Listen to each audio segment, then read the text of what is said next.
All right, Shalom. First, I start by saying all praise to Howard, Bashim Shai, Bashim Kakadash.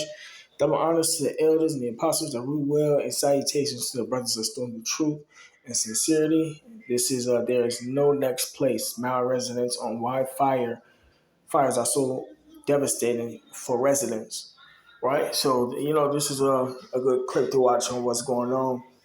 But I'm not gonna play the whole thing. But the dude that they're gonna be interviewing, he said all three of his properties were destroyed. And the whole town was destroyed. So now, majority, if not all, these people are in poverty now, and they have to live in some type of facility or whatever the case may be, man. But that's one of the plagues that the Lord is bringing to this place because of the evilness of this world, man. So I'm going to press play and then add some precepts. Joining me now is Maui resident Alan Dakar. Alan, thank you for being with us. We've been hearing reports from survivors who say that they didn't get any alerts about this coming. There was no text, there were no sirens, there was nothing talking about an evacuation, get out now. Did you get any? There was nothing about anything. The windstorm began overnight. I was awake, and I lived right in Lahaina town. And normally we get alerts about windstorms because people have things in the yard. It's an outdoor place, and bad things don't really happen. People tend to be very casual about putting things away. So when there's a windstorm, you kind of know to go out and tie things down or put things away so that they don't blow all over the place. There was no warning, none. The winds were howling overnight. And I even checked at about 4 a.m. because I was surprised that I had missed a weather advisory, and there was still no advisory. And the winds outside my house were gusting like crazy. I went outside right after the power went out about 4:30 in the morning, and I could barely stand up in my driveway because the gusts were so strong. And my house is right in. And right now you're showing video that I took when I was trying to get back to my gallery right as I was evacuating.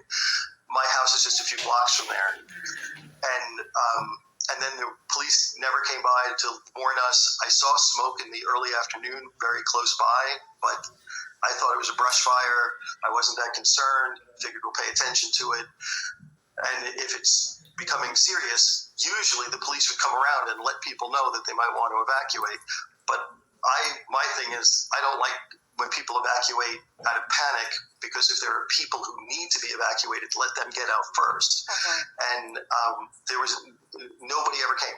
And why do you think that is? I finally evacuated when I found out one of my houses was on, because I have 3 houses in the same neighborhood, and I found out one of them was on fire. Why do you think there was no warning? How can you explain that?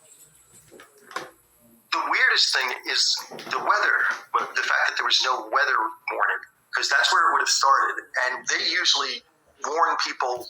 We get weather advisories all the time, and it's a perfect day. So, usually if there's any chance there's going to be any foul weather, because that's a bad event, right? Because especially in Lahaina, the weather's usually perfect. So that's why when I checked at 4 a.m. and it still said clear, I was like trees are breaking. So I don't understand how that happened, because even when it's really nice, it'll usually say there's wind, and you're like, there's no wind. Or it'll say chance of rain, and it's perfectly clear and sunny. So that's the one thing that, I've never seen a situation where they underwarned. And because there's no warning, even if they had said there was a small chance, people here love to panic because bad things don't happen. So people go check on elderly people in advance, and they tell people, go check on the people who might not be so mobile. Make sure that you know where they are, and if anything happens, that go get them. There was none of that. And then on top of that, what made this so horrific is that usually if we have fires, they're brush fires out in the fields. And the fire department is very good about keeping the fires from jumping to the residential areas. That's their job, and they're good at it. These fires started right on the buildings because it was power lines coming down like crazy because of those winds. So there was no time. As soon as the fire started, there were people in danger, and I gather, happened in a lot of places very quickly. So, and then on top of that, the fire department was already dealing with this massive fire in Kula on the other side of the island, so they already had resources pulled away. Alan, what's so striking about these images that we're watching, including the ones that you shot, is that we don't normally see stuff from this vantage point. We usually, by the time it gets this bad, people are gone. Usually, by the time that there are flames engulfing entire buildings in an entire town, it's been evacuated by this point. That's what makes this even more surprising. And as you're laying out that even when there's wind, you usually get a notice, and you didn't get it in this scenario. The town is gone. I mean, you guys have experienced hurricanes. Nothing, no hurricane has ever done what this has done. Can you rebuild? Do you think you're going to get the resources you need to rebuild? Do you see that as a possibility? This is the thing. This is not like other catastrophes where, there are situations where whole towns are wiped out by a fire or a flood, and it's devastating. But there are places for people to go. There's neighboring towns. You can drive far away. If where you work burned down, you can get a job and just have to commute farther. If your house burned down, but your job is still there, you could go stay, a few towns over and come commute. We can't do that. There is no next place. And on top of that, this wasn't just the houses that burned, and it wasn't just the commercial district that burned. It was both.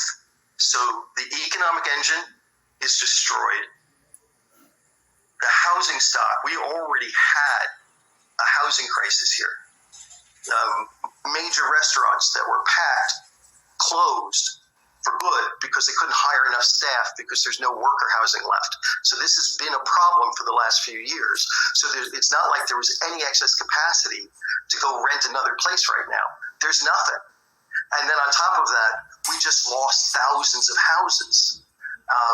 And so one of my things is we got to figure this part out because, for instance, a lot of construction workers just lost their house. Yeah. So when we figure out how we're going to make it so that permits can be expedited in a reasonable way, even once people can start rebuilding, how are we going to have the workers? Because there already weren't enough construction workers. This before the fire, if you needed a plumber or an AC company or an electrician, you had a long wait. Okay? So we already had a problem. And now... All right, Slakia.